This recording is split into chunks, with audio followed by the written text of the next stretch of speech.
No, my family thinks music is a curse. Great-great-grandfather, none of them understand me.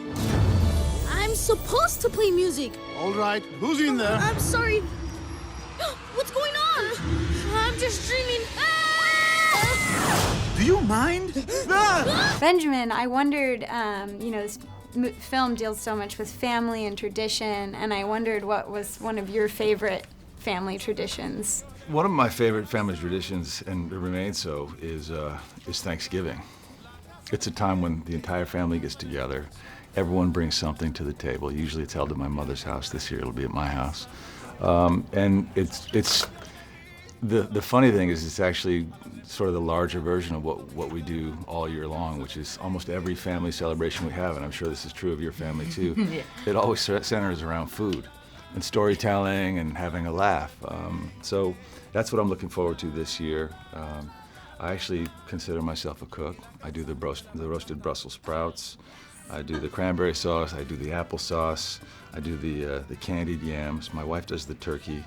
I do the pies. She does the pumpkin. I do the apple. Oh my God. But yeah, we do the full spread. It's a great time of year. And then switching gears a little, you have done voice acting work in the past and live action work. Is it harder to prepare for a role when you're not like in costume and have a set and all of that? I think it's a much more challenging task to create a full-bodied character with this tool only. I mean, the great news for actors that are performing on cameras, we have a facial expression to work with, we have a body to work with to also tell the story. Even stillness says a lot depending on how the filmmaker puts the shots together.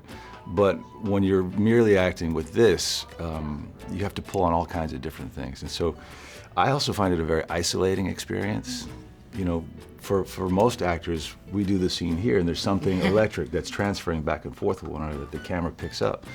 But when you're in a booth by yourself and it's the director feeding lines to you, you sort of have to create it out of ether. Yeah. And Anthony, my goodness, you are one talented person. Thank you. And this is really your first major role. Yeah. I wondered what was it like when you were in the process of making the movie when nobody knew yet that, how big it was going to be? Were you nervous? Well, at first, like when I first got to the Pixar headquarters in Oakland, I was a bit nervous because like it was my first time there, and I was gonna get to meet the directors and the producers and the co-director, and I was very excited, but I was also nervous. But then as I kept going, it was just like a routine, and I really got to know more about Miguel, and I identified myself with him a lot, and so it just got easier. Yeah. Just a young lad with a dream, right? That's Yeah. cool. We may have our differences, but nothing's more important than family.